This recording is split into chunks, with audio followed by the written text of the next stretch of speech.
What's the deal, YouTube? It's your boy Darren. I'm back again with another video for y'all. Today I got from Emergency Awesomeness. He did a little thing on why Robert Downey Jr. returns as Doctor Doom. I wanted to see why he returns as Doctor Doom also. See what he's got to say about it. I watch a lot of his videos also too. Him, Comic Book Cast.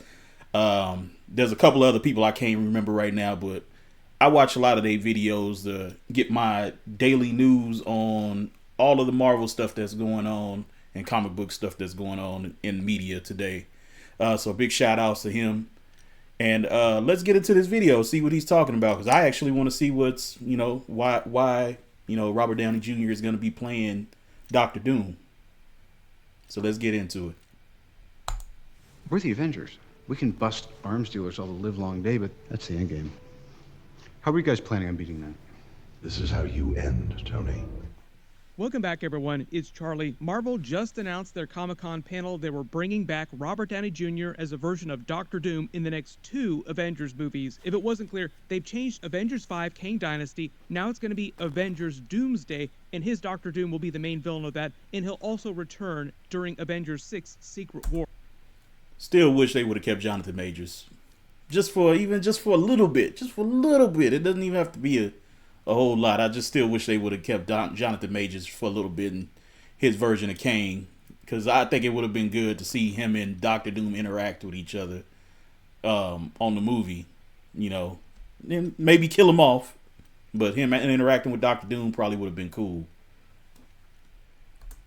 Wars. Naturally, everyone had 1,000 questions about what this means for the overall story, why they're bringing him back as Doctor Doom and not as, say, like Superior Iron Man when he's just available for him as a character. Why don't they just bring him back as the evil Iron Man of another universe? Then, just a few days after Marvel's announcement, all the trades published details on what's going on behind the scenes at Marvel, with them bringing him back and bringing the Russos back to direct both Avengers movies. Marvel also revealed which movie they're going to debut his character in, the first time we'll see his Doctor Doom. So I'll talk about that later in the video. So we'll break it all down. If you're brand new to the channel, be sure to subscribe to get all the videos. Marvel has Y'all make sure to go subscribe to him. He's a good dude. I think we actually figured out what some of the story is going to be. Not 100%, but what most of the story is going to be. Everyone has probably seen the news by now from the Marvel Comic-Con panel. I did a much bigger reaction video with all the important parts of the Robert Downey Jr. Avengers Doomsday panel on Saturday night. New mask. Same task. The important parts of the announcement that Marvel left out of the panel is mostly which version of Doctor Doom he's playing. Like, what kind of character, That's what I want to know. Doctor Doom is he playing? That's what I want to know. I want to know what version of Doctor Doom is he playing. I don't know if he's going to play a variant of Doctor Doom or actually be the real Doctor Doom. Like, I don't know. I don't know how they're going to do it. And it's going to be weird because if people know, the Avengers know who Tony Stark is, he died, and then they come back and he takes his mask off and he's looking like Tony Stark, they're going to question it. So I'm like, I don't know how they're going to pull it off. I really don't. Is he playing a Tony Stark who then later adopted the name of Doctor Doom? Is he a mind-swapped version of Tony Stark who just got stuck in Doctor Doom's body like Demon in an armor? In that version, Doctor Doom swaps his mind with Tony Stark's, taking over his body, but by the end of that story, Tony Stark, who's in Doctor Doom's body, defeats Doctor Doom in his body and essentially becomes a good version of Doctor Doom. I did not know that existed. This is new for me. He even makes Doctor Doom armor that looks like his classic red and yellow Iron Man colors. Neither of these is the case, though. Marvel is officially calling Robert Downey Jr.'s version Victor Von Doom, meaning that he's not a Tony Stark from another universe who then later just took the name Doctor Doom. In his original universe, whichever one that's going to be, his name has always been Victor Von Doom. It's not like he stole the name from someone else. Okay, so they're actually going to make him Victor Von Doom. He's not going to be a variant then. So that's basically explaining it right there. He comes from a different universe and he's always been Victor Von Doom, but he just looks like Tony Stark. A lot of people were quick to point out that this is kind of Romani erasure. Why would they cast Robert Downey Jr. to play a Romani character when they had so many other options like Superior Iron Man? I believe here's where Marvel's taking the same route they did with Elizabeth Olsen, Scarlet Witch, and both Evan Peters Quicksilver and Aaron Taylor Johnson Quicksilver. None of them had any Romani heritage in their blood, so I don't think that Marvel really cares about that aspect. Getting to the why of it all, like there are 3 or 4 major reasons why Marvel is bringing Robert Downey Jr. back. Just in general, most people are quick to point out money, like it's all about money, like there's backed up the dump truck of money to his house and said, please come back, we're floundering, we need to go with our safest bets. You could not live with your own failure. You never know. Where did that Never bring know. you? Back to me. How ironic, now that Robert Downey Jr. is coming back as the villain. Like, that would almost fit inside his mouth. They're not going to have him say like they that, did bring obviously. Thanos That's back too on the twice. nose. But the first obvious reason, and everybody said this right after they made the announcement, like immediately upon making the announcement, is panic. Marvel hit the panic button. After the last few years of movies and shows since Avengers Endgame have been underperforming, they literally just made fun of this in Deadpool and Wolverine. Yeah, Marvel has been weak for the past couple of years now. But I understand the pandemic and then writing also just made it weak. Like really, too much of if you listen to the fans will tell you what they want. All y'all got to do is listen. That's all you got to do. I don't consider it a spoiler to say, like, we can talk about it in a non-spoilery way, but the movie just in general absolutely rips the multiverse saga apart. Deadpool spends a lot of time in the movie making fun of all the Marvel movies since Avengers Endgame. There's even another character who's supposed He does making fun of the multiverse quite a bit in Deadpool and Wolverine. It's funny too. to be really annoying during the movie that Deadpool hates, who says that he's loved all the Marvel movies since Avengers Endgame. Deadpool even breaks the fourth wall to say that everybody is tired of the multiverse of it all. Like, the trope is just overdone. Can we just go back to the way things used to be? Just shining a light on a lot of the complaints that the audience members just in general have had since Avengers Endgame. Like, we're getting tired. This is getting long in the tooth. Can you just move on to, like, the next big thing, like X-Men? We want to see more X-Men stuff.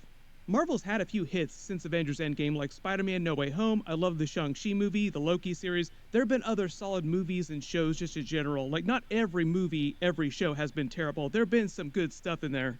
Generally, though, Marvel Phase 4, Marvel Phase 5 have been a pretty mixed bag.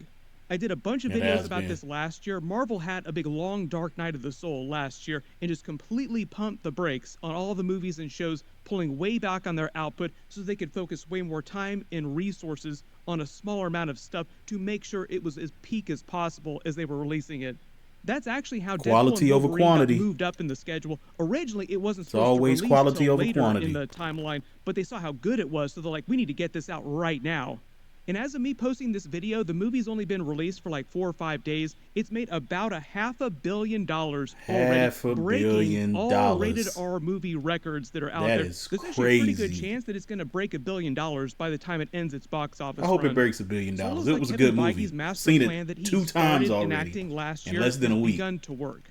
The other big part of this is Marvel panicking and trying to take the MCU back to what it looked like before Avengers Endgame. Like, oh crap, we need to roll the firmware back. Roll it back. This upgrade has been bad. Go back, go back. Now they're bringing back Yes, they do need to go back. Yes, big time.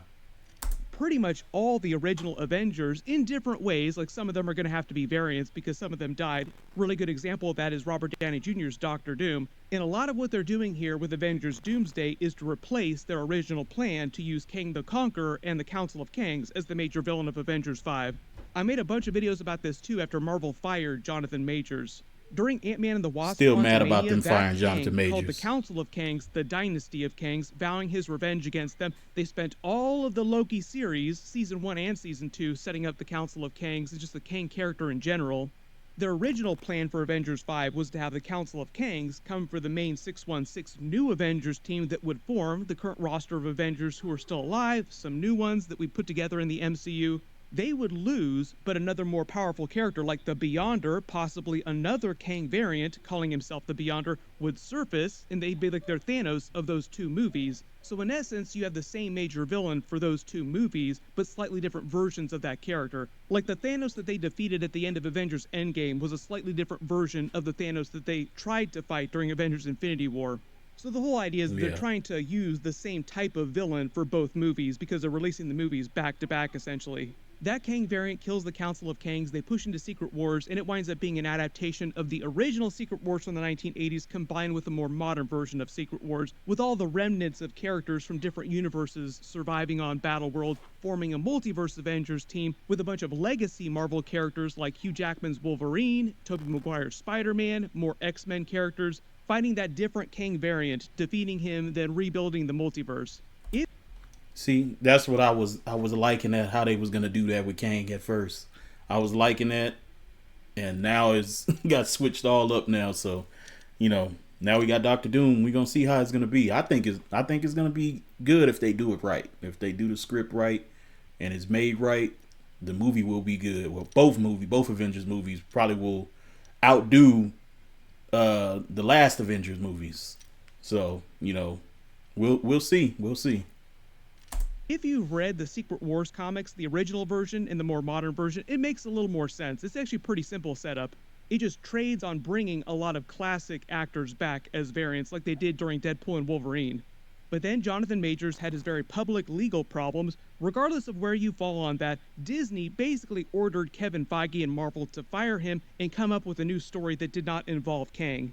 At their story retreat, the trades like Hollywood Reporter, Deadline, all these big publications reported that Marvel discussed replacing Kang as an overarching Thanos-type villain with Doctor Doom. And it actually sounds now like that plan ultimately won out inside Marvel, and that's what they did. And because they're still filming Avengers 5 and Avengers 6 back-to-back again, like they're still producing the next Avengers movies the same way they produced Avengers Infinity War and Avengers Endgame, and we're getting really close to that. They're going to start filming Avengers 5 in spring next year, 2025. Next year, so they have to lock 2025, down yeah. all these actors and these characters in this story. It's gonna be We're kind of at crazy the that they last doing minute this. here, and Marvel just has not done the work. It ain't they even need to do to explained that develop much. Doctor Doom as a really important character inside the movies in general to get casual fans to care about him. They spent 10 years developing the Thanos character across all the movies, even the Avengers movies as well too. All these post-credit scenes. They can't turn on a dime, introduce a brand new actor in Avengers 5 that nobody has ever seen before, and expect casual audiences to care about him the same way that really hardcore comic book fans care about Doctor Doom. So how do they fix that problem? We need this new character that we want to bring in, but we need everybody, like anybody who's never ever picked up a comic book, to care about him. Their solution, and this is probably the safest bet that they could have gone with, we should have predicted that they would have done something like this, is for them to bring back the greatest actor in the MCU, their most popular character, and turn him into their new villain. Hoping that all the Robert Downey Jr. Iron Man stands out there, like the casual fans who've been clamoring for him to return to the MCU at some point, will buy into him as the villain in the same way. I mean, I still don't know how I feel about him being Victor Von Doom. I still kind of would have rather them with somebody new or somebody, an actor that's already known, somebody different. But I guess, to get people to relate, him being Tony Stark and him coming back as a villain, a lot more people that than seen the Marvel movies will be able to relate better to him instead of a new character or a new actor. But we'll see how he does. This is basically the safest, most bankable option for Avengers 5 and Avengers 6, which we should have expected them to do, like I said. Of course, they're going to pick the safest option. So much money is on the line. They're probably going to have to spend at least $600 million making both movies. They spent about $500 million making Avengers Infinity War and Avengers Endgame. There were a bunch of strikes, so like everybody's contracts went up. Everybody's getting paid a little bit more. So it actually costs a little bit more to make the movies, even if you're doing the exact same thing. They also reported what Robert Downey Jr.'s contract is to come back. Part of the clauses of his contract is that he would only come back if they brought the Russos back to direct the movies. So that's the real reason why the Russos are coming back. And I'm glad he made that request, because I don't think there's any other directors that will be able to do the Avengers movie better than the Russo brothers. I'm glad he made that request. I applaud you, Robert Downey Jr., for that one. I applaud you on that one. They're also a really safe bet for Marvel just because Infinity War and Endgame did so well. They're like, why don't we just go back to the last thing we knew that worked really well? Marvel rolling back the firmware on their directors again. We need to go back to a more stable operating system. Robert Downey Jr. is being paid more than, I think, $80 million for both of the next Avengers movies, about $40 million per movie. $40 million per $75 movie. million for Infinity War and $75 million for Endgame. So his pay is about on par with what he got paid for the previous Avengers movies, with just a little bit of inflation figured in. There's all kinds of weird clauses that are built into his contract too, like the company jet. He gets this big base camp during the movies while they're filming, because they'll be filming the movies back to back. But if you didn't see all the behind the scenes videos that I did for Infinity War and Endgame, he actually had all that stuff for Infinity War and Endgame. So really, Marvel is just giving him all the perks that they gave him before. Like, they're not new perks. He already had all these benefits before this. The Russos are being paid $80 million for both movies, so it's about $20 million per Russo brother per movie. Here's where we get to the new story for Avengers Doomsday. How do they explain Robert Downey Jr. being Victor Von Doom from another universe and not another Tony Stark? And why are they doing it that way? The answer why is a little bit easier. They're doing it mostly for the emotional impact of seeing how the 616 Marvel characters in Avengers who were Iron Man's friends and family react to seeing him again when he starts wrecking them and destroying their universe. That's going to be crazy. It really is going to be crazy, because I just said that earlier. When they see them, it's going to mess them up big time. It's going to mess them up, and they're not going to know what to do. They're not going to know to fight him or try to get him to remember who they are. Like, it's gonna be crazy when they try to fight him. Being worse than Thanos. Their greatest friend and ally now become their greatest enemy. Somebody check on Peter Parker. Can you imagine how he's going to react when he sees this new version of Robert Downey Jr.'s character? Everybody was memeing the I hate you 3000 line, like I love you 3000 to I hate you 3000. Here's where we get to his big heel turn in the Marvel Universe. According to Marvel, after the panel, they clarified he's always been Victor Von Doom in the universe that he's coming from. And it sounds like what they're doing for Avengers 5 Doomsday, because remember, both of these movies with Secret Wars are being filmed back to back, so it's like one story split across two movies, is they're doing Avengers Doomsday more like an adaptation of Time Runs Out. As fans of the comic know, Secret Wars is incredibly ambitious. The magnitude of the filmmaking, the vastness of the storytelling, world-colliding. One of the best comics out there. If y'all never seen Secret Wars, if y'all never read the comic, that's one of the best comics you can read. Epicness. Yep. All of this made Joe and I understand that we would need to make another essential movie first in order for all of us to be ready for Secret Wars. Yep, there is one very, very important character that is required. The most important character in all of the Marvel Universe. With Doomsday! In the comics, that's the story that leads up to Secret Wars. In Robert Downey Jr.'s version of Dr. Doom will be more like the one of that story, Raboom Allah, the Great Destroyer. Early theory is that in his universe, he was raised in Latveria by the Von Doom family. They might explain that he was born to Howard and Maria Stark, so that's why he looks like Tony Stark, but they were killed when he was a baby, like right when he was born, and he was adopted by the Von Dooms and raised as Victor Von Doom. So he... Good explanation. Good explanation. I like that right there. He only knows life as Victor Von Doom. That would explain why he has no memory of Howard Stark, Maria Stark, or a life as Tony Stark. Like, he'd have no connection to the Tony Stark character in general. They'll probably do it that way to explain why it's not some simple trick and why the main Avengers can't just fix things to make him good again. Like, he'll be evil no matter what. So it's not like a Hydra Cap kind of twist from the comics where there's this weird time travel explanation to explain how they turned a good character evil. He's always been this way in the universe that he came from. In his universe, like Dr. Doom of the comics, he combines magic and science to make himself even more powerful than both Iron Man and Doctor Strange. For example, he uses his power to probably destroy his own version of Thanos. That was the big twist in Doctor Strange Multiverse of Madness, is that the Illuminati wasted their version of Thanos. Imagine this Robert Downey Jr. Dr. Doom doing the same thing in his own universe. That'll be crazy if they actually show that in the movie. I would love to see them show that in the movie. See him fighting Thanos in his universe and just kills him real easy, and show that on film. That would be crazy, because they did say Josh Brolin's Thanos will return. So I don't know. Maybe they might show him in the movie. Maybe. He's a version who wants to protect his universe, but he has no problem killing people, being more hardcore, kind of like Superior Iron Man. They kind of alluded to this phenomenon during Avengers Age of Ultron when for a hot second Iron Man thought to cover the world in a metaphorical suit of armor to protect it. Like, I will protect the world, but in doing so he would have wound up crushing everyone. I will crush your freedom in order to protect you. Imagine his Doctor Doom is more like that in his universe.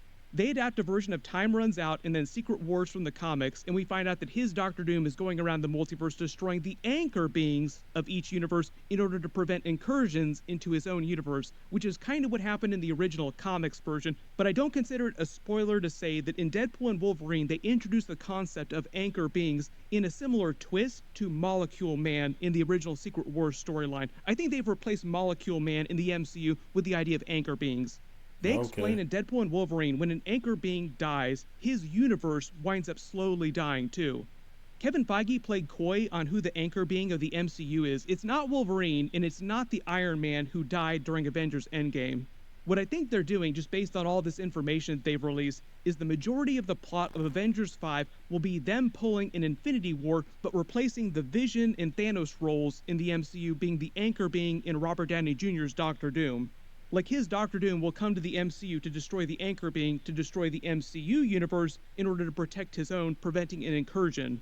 And he's probably been going around the multiverse doing this to the different anchor beings all over the place. Secret Wars Doctor Doom did a version of this where he went around the multiverse, first killing the different Molecule Men, but then collecting them, trying to use them as a bomb against the Beyonders. I think they're just getting rid of the Beyonders part of the story. Like, just cut that out for their adaptation they're doing for the movies. The next real big question is when. When are we going to see his version of Doctor Doom for the first time? And reportedly, according to Variety, some of the trades, is actually going to be in the post-credit scene of the Fantastic Four movie. I figured it would be Fantastic Four. Because that's going to be the next big movie to set up everything for Secret Wars. Because they're going to play a role in Doomsday and Secret Wars. So that I understand why they would put that at the end of Fantastic Four. I don't know if that means that he's going to be the version of Doctor Doom from their universe. That would certainly be much simpler, but he could be from a totally different universe. In either way, they could just tack on the post-credit scene where they reveal what he is doing. So the side note here with the Kang of it all, big follow-up here, is that Marvel does plan to recast Kang so that they can wrap up that storyline with the Council of Kangs at the very beginning of Avengers 5. Now you're kind of realizing how this is going to go. It'll be kind of like the beginning of Avengers Infinity War, where Thanos came along and wrecked the Asgardians in the first 5 minutes of the movie and killed Loki. Do the same thing, but replace Thanos with this Robert Downey Jr. Doctor Doom and the Kangs. So RIP Council of Kangs. Then it'll come to the main MCU, start destroying it in the... Makes it easier to do it like that. Do it exactly like they did in Infinity War. The MCU anchor being to save his universe.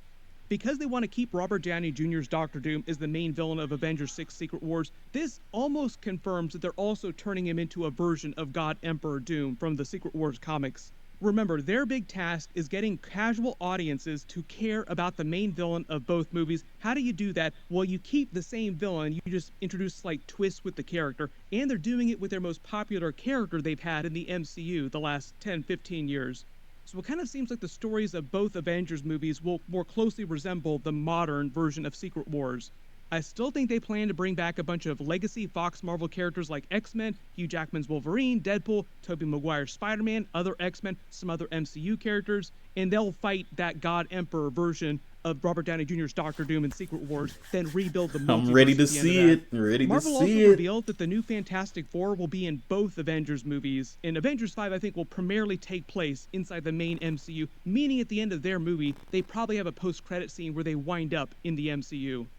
I know there's going to be a... To me, I think, I keep saying it, but I think Fantastic Four, their ending is not going to be a good ending on their movie.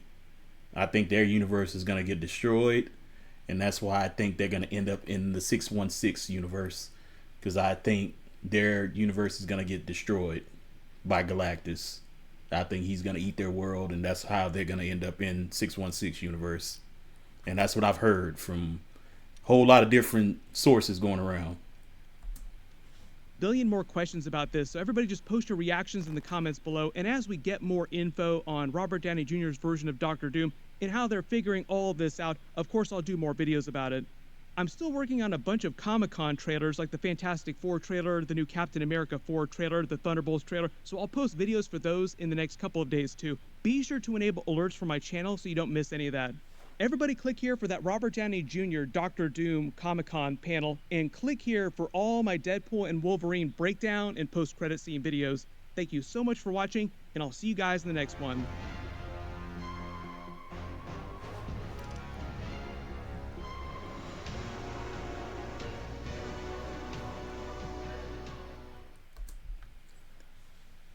He explained a lot. He really did. He explained a lot in that, and I like that. I like that he explained a lot. That's why I always watch him. Big shout out to Emergency Awesomeness. He always keeps up on all the news, and he speaks facts, because a lot of the stuff that I've watched from him, and I've went to the movies to go see Marvel movies, and has actually been in the movie. So big shout out to Emergency Awesomeness for that. But y'all like, comment, subscribe, hit that notification bell, and let y'all know that I'm posting videos, and I'm out. Peace.